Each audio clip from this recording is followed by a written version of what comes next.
So obviously Assault Mode Meliodas and the one Escanor are supposed to be coming out very soon. A lot of people are speculating that it's probably going to be on the 1 year anniversary, but with the way things have been going, it's possible that it could be earlier than that. So I kind of wanted to just put out this video as sort of a, like a getting ready sort of thing.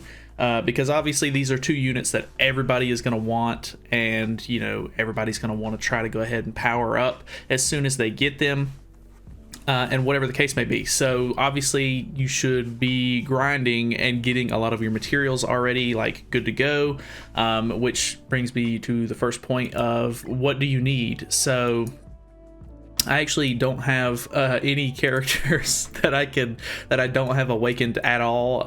Suffering from success, I guess.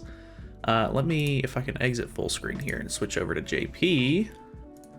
So we can actually look at this. So blue units, Escanor is a blue unit. If we go over to the awakening system, you can actually see, obviously you're going to need your chalices and stuff like that. I don't remember if Escanor is a like a demon's blood or water of life unit, so I guess I would recommend just having both ready, because I don't remember exactly. I'm sure you could look it up. I'm sure somebody has that information, but yeah, these are the materials that you're going to need. All of the units are pretty much the same. As long as it's the same color, it will have the same sort of material costs and everything like that. So make sure you have these materials ready. I'll kind of just go through them and let you look to make sure that you have all of this kind of stuff ready on your account, so that way you can have it.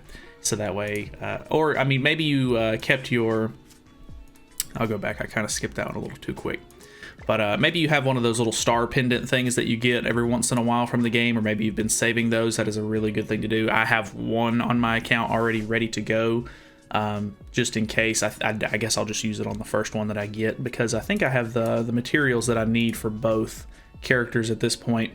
But Meliodas is actually a green unit, so if we just click on a green unit and go over here, you can see that I think, as far as I know, the awakening material cost is depending on what color it is. It's one of these little materials changes depending on what color the unit is. So obviously you want to go ahead and get these things ready, so that way you can go ahead and fully awaken the character as soon as you get him, because I know it's kind of a hassle to have to like grind through. I always really hated that whenever I would play and I would like get a new character and I couldn't use the character yet really like to its full potential because I didn't have it fully awakened or anything like that. So let me switch back over to global, and yeah, other than that, obviously you want to have limit break materials and etc. Pendants might be one of the harder things for you to get, just because they're so like few and far between, as far as like there's not really like a good way that you can just grind these out. Obviously, with demon materials and stuff like that, you can obviously just kind of fight your 6 demons for the day every day for the next little bit, and hopefully you should be able to get enough like that. Obviously I get invites all the time for people's demons, so I mean, you can obviously just accept people's invites and go and help them fight their demons and get materials and stuff that way.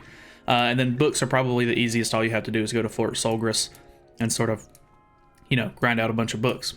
That's probably one of the easiest ones. But for this, I always recommend, there's actually a pendant exchange event going on right now. So if we actually back out and go to, I think it's the events tab, you'll know on the notices there is a little donating event going on right now. And if you didn't know, basically you just donate 1 million gold to each of the main 6 towns in the game, and they will give you 1 rare pendant, 1 SR pendant, and 1 SSR pendant. So that's an easy way to get 6 SSR pendants as long as you have the money for it. And if you don't have the money for it, Fort Solgris is actually on half stamina right now, and you should probably be farming red books, so that way you can sell them for money. If you don't know how to do that, I already have a guide up on my channel somewhere. I'm sure you can find it. I'm sure everybody has a guide up on it at some point. So yeah, that's pretty easy. Like, all you have to do is just grind out gold and you can easily get 6 pendants like that. Other than that, what I do is I normally go to Fort Solgris And in my shop, actually, in the coin shop, I will make sure to save up my friendship coins, and I'll try to buy this every single day because this gives you 3 runs of the event dungeon, and you have that's the only dungeon that you actually have a chance to get SSR pendants. But even when you tick over, like, there's like a progress bar at the top, you get a free one, so that's always really nice. Other than that, I mean, you basically just want to save up your diamonds and, you know, get ready to spend them to try to get the character, or maybe after you pull the character, you want to save your diamonds so that way you can buy costumes for them, so that way you can actually get them maxed out and everything like that. So obviously it is a bit of a grind. You know, there's a lot that goes into maxing out a character and everything. Make sure that you're saving a lot of the, the, what are they called? Super Awakening coins.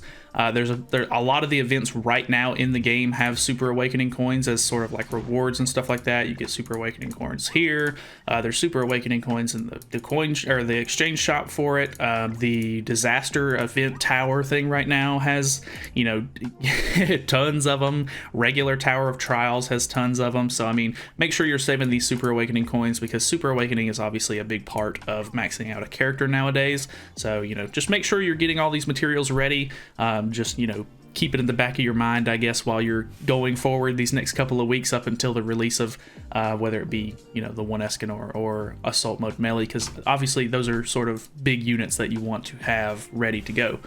So that's pretty much it. Thank you guys so much for watching. I don't know why I decided to make this video, but I thought it was kind of, you know, it just kind of popped up, and I thought to myself, maybe I don't have the materials for it. I honestly need to grind more limit break materials, like as far as like the demons go, and I should be good. So yeah, just a friendly reminder. Thank you guys for watching. Feel free to subscribe for more content in the future, and I'll see you guys in the next video.